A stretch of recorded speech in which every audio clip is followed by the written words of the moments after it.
Baik, Bapak Ibu dosen, Assalamualaikum warahmatullahi wabarakatuh.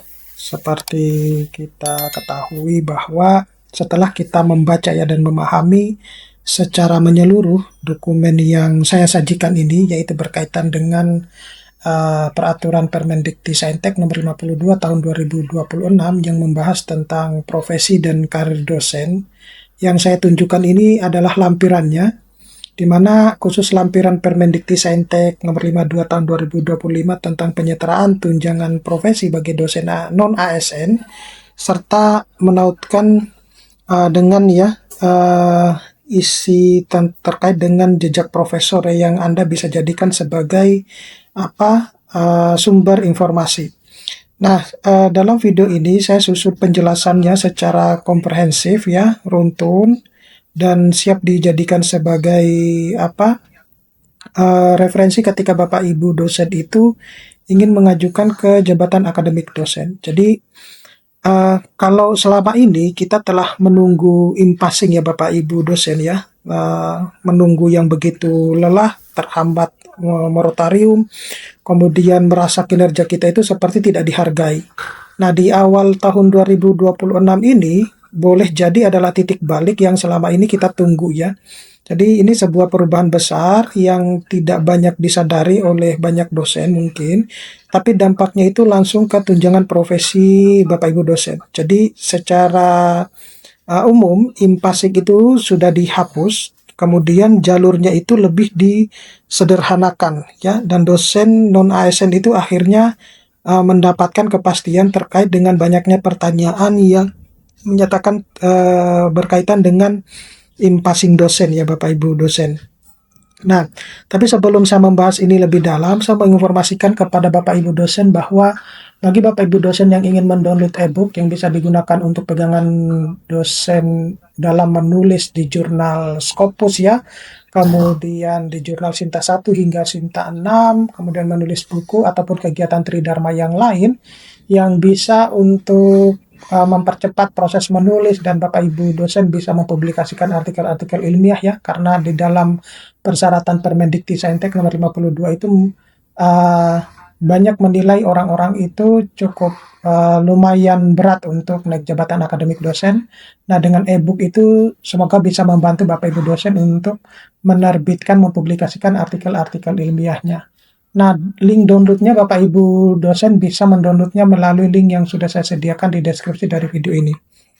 Nah, jadi Bapak Ibu dosen, pada video ini itu saya hanya fokus untuk membawakan lampiran yang ada di dalam Permendikti-Saintek nomor 52 tahun 2025 ya. Tapi sebelumnya disclaimer bahwa saya tidak menggurui, kita saling memberikan informasi. Jika apa yang saya sampaikan ini terdapat kekeliruan, mohon saya untuk dikoreksi ya. Bapak Ibu dosen bisa meninggalkan kolom komentar, berkomentar di YouTube saya, ataupun Bapak Ibu dosen juga bisa memfollow Instagram, kemudian Facebook, ya, ataupun TikTok saya, dan silakan untuk berkomentar di situ. Nah, jadi Bapak Ibu dosen, mulai 1 Januari 2026, pemerintah itu resmi menghapus mekanisme impasing bagi dosen non-ASN. Nah, ini ditegaskan langsung dalam Permendikti-Saintek nomor 52 tahun 2025, khususnya pada pasal 57 ayat 8 ya, dan lampiran penyetaraan tunjangan profesi yang menjadi dasar tunggal pembayaran tunjangan profesi dosen ya non-ASN. Nah, makna besarnya, jadi tidak ada lagi pengajuan impasing misalnya 3C, 3D, 4B, dan seterusnya Bapak Ibu dosen. Nah, tidak ada lagi antrian panjang, moratorium, dan ketidakpastian. Dan tunjangan profesi itu langsung ditentukan oleh jabatan akademik plus jabatan TMT-nya gitu. Nah, ini adalah tentunya reformasi struktural, bukan sekedar perubahan teknisnya. Nah, prinsip utama penyetaraan yang wajib dipahami oleh dosen itu adalah dalam skema baru itu ada 3 variabel kuncinya Bapak Ibu dosen. Yang pertama itu adalah jabatan akademik terakhir, kemudian yang kedua itu jabatan akademik, masa jabatan akademik atau kita sebutnya adalah TMT ya. Kemudian masa kerja akademik atau yang disebut dengan akumulatif. Nah, untuk yang pertama dulu, jabatan akademik terakhir itu terdiri dari asisten ahli, lektor, lektor kepala, maupun profesor atau guru besar. Nah, sedangkan untuk masa jabatan akademik TMT itu dihitung sejak pertama kali diangkat dalam jabatan akademik dosen. Jadi bukan sejak impasing ya, atau bukan sejak SK terakhir. Nah, oleh karena itu, ketika Bapak Ibu dosen mendapatkan jabatan akademik pertamanya itu yang mulai akan dihitung ya. Kemudian masa kerja akademik atau bisa diakumulatifkan ya. Nah, dipakai untuk sebenarnya menentukan penyetaraan golongan secara otomatis tanpa adanya pengajuan impasing lagi. Nah, semua ini itu ditetapkan melalui keputusan Kepala Dikti dan langsung menjadi dasar pembayaran tunjangan profesi mulai Januari 2026 ini. Nah, lalu seperti apa sebenarnya peta penyebaran ya tunjangan intinya saja ya yang akan saya sampaikan. Jadi berdasarkan lampiran Permendikti-Saintek nomor 52 tahun 2026, untuk asisten ahli itu disetarakan menjadi 3B ya, sejak TMT-nya. Jadi ketika yang bersangkutan itu baru diangkat ya, udah mendapatkan asisten ahli dan TMT-nya ditetapkan tanggal sekian, nama disitulah disebut dengan penetapannya. Nah, sedangkan untuk lektor TMT-nya itu dimulai dari 3B ya. Kemudian kalau masa kerjanya itu 1 tahun sampai dengan 3 tahun ya, 1 tahun katakanlah 1 tahun ya, itu secara otomatis langsung menjadi 3C. Ya, berikutnya juga yang di atas 3 tahun TMT-nya itu berubah langsung menjadi 3D. Jadi tidak ada lagi berkas-berkas kalau Bapak Ibu dosen khususnya untuk non ASN ya. Ketika mengurus impasing itu harus ada beberapa berkas yang harus dilampirkan. Jadi saat ini itu tidak ada lagi berkas-berkas tersebut. Dia sudah otomatis naik ya, sesuai dengan TMT-nya seperti itu.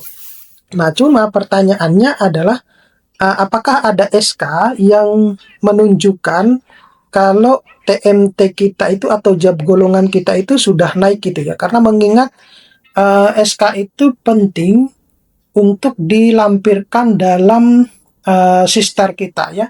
Kalau kita tidak memiliki rekam jejak dalam bentuk SK atau track record ya dalam bentuk SK, itu khawatirnya sewaktu-waktu ketika sisternya itu mengalami kendala atau down, itu maka akan mempengaruhi protes dari warganya sendiri gitu. Jadi pastikan bahwa TMT-nya itu sudah benar. Nah, ini tentunya menjadi terobosan besar ya, di mana lektor tanpa impasing itu kini bisa menjadi 3D. Kemudian untuk yang lektor kepala itu hanya 1 jenjang Bapak Ibu dosen. Jadi TMT 3D ya dan TMT plus 1 dan seterusnya ya menjadi 4B ya. Jadi tidak ada lagi lektor kepala 500 dan lektor kepala 700 ya. Nah, ini sengaja disederhanakan agar lektor kepala itu tidak parkir lama, kemudian lebih cepat menuju ke profesor. Nah, cuma pertanyaan saya ya, mungkin dosen-dosen lain juga ini agak sedikit bingung, saya mau memahami apa yang ada di lampiran. Nah, ketika seorang dosen itu dalam pengajuan jabatan akademik dosennya, katakanlah dia memiliki prestasi yang luar biasa dan dia sudah berkonsultasi sama dosennya yang bisa berkonsultasi dengan dosen senior misalnya gitu ya. Nah, ini sengaja disederhanakan itu tadi. Nah, lalu bagaimana dengan yang profesor? Kalau profesor itu TMT-nya dimulai dari 4A. Nah, TMT 1 sampai dengan 3 itu otomatis menjadi 4B ya. Jadi ketika yang bersangkutan dosen itu sudah 1 tahun ya setelah TMT-nya, maka dia berubah langsung 4B. Kemudian TMT 3 sampai 5 itu 4C dan TMT 5 sampai dengan 7 itu 4D. Dan TMT plus 7 itu sampai dengan pensiun ya, yaitu 4E ya, dengan syarat tambahan ada 200 kub yang harus ditambahkan. Nah, ini tadi yang saya khawatirkan itu, bagaimana kalau misalnya seseorang ingin ya dalam pengajuan jabatan akademik dosennya itu memiliki nilai kum yang begitu banyak, artinya targetnya melebihi dari apa yang dia targetkan gitu. Nah, kemana sisa kum tersebut? Nah, itu yang sebenarnya saya pertanyakan terkait dengan lampiran ini ya. Nah, lalu seperti apa sebenarnya dampak nyata ya, contoh konkret realistisnya. Jadi untuk lektor kepala non ASN akhir 2025 itu katakanlah masih 3C, maka 2026 itu otomatis 4A. ya. Nah, itu terjadi lonjakan 2 tingkat golongan. Kemudian contoh yang kedua misalnya untuk guru besar non ASN itu eh, karena moratorium ya, masih moratorium. Jadi dari 3C katakanlah ya. Maka di 2026 itu langsung menjadi 4B. Karena 1 tahun dari TMT ya. Dia lonjakan 4 tingkat golongan ya. Jadi 3C, kemudian 3D, 4A, 4B gitu. Ada 4 golongan sekaligus. Nah, implikasinya itu tunjangan profesi itu naik secara signifikan, lebih adil dibandingkan dengan yang sistem lama. Kalau sistem lama itu kan mungkin saja dia hanya cuma naiknya step by step ya, sehingga prosesnya jauh lebih lama. Nah, untuk eh, jawaban penting kemana kelebihan angka kredit ya, ini yang saya pertanyakan. Jadi pertanyaan ini bisa dianggap sebagai krusial dan sering menimbulkan kecemasan ya. Contoh misalnya kasus dari lektor 300 kemudian mengajukan LK dan total kumnya itu katakanlah lebih dari 700. Berarti kan dia sebenarnya sudah melewati LK 550 dan 700 ya. Nah, tapi sekarang hanya ada LK 400. Nah, ternyata seperti ini Bapak Ibu dosen. Jadi kum itu tidak hangus ya. Permendikti itu tidak pernah menyatakan kum itu hangus. Kum adalah rekam jejak kinerja akademik ya, bukan tiket sekali pakai gitu. Nah, untuk kum yang dipakai sesuai dengan kebutuhan jenjang, jadi untuk naik ke lektor kepala yang dipakai itu hanya 400. Sisanya itu menjadi kelebihan kum.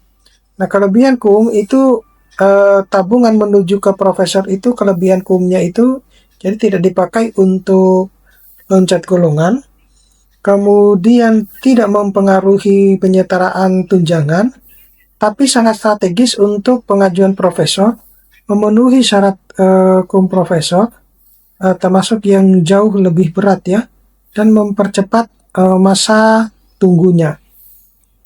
Nah, golongan dan tunjangan itu berbasis masa jabatan ya. Nah, jabatan akademik itu berbasis pada kualitas dari kinerjanya. Nah, selanjutnya itu yang berkaitan dengan uh, inti pesan ya, kebijakan ya. Jadi Permendikti-Sentek nomor 52 tahun 2025 ini ingin mengakhiri birokrasi berlapis ya, menghapus ketidakadilan non ASN, kemudian menggeser orientasi yang dari kerja golongan ya ke percepat jabatan akademik. Oke, saya kira cukup sekian Bapak Ibu dosen. Mudah-mudahan ini bisa bermanfaat. Nanti kita akan ketemu pada video-video selanjutnya. Saya Iri, Assalamualaikum warahmatullahi wabarakatuh.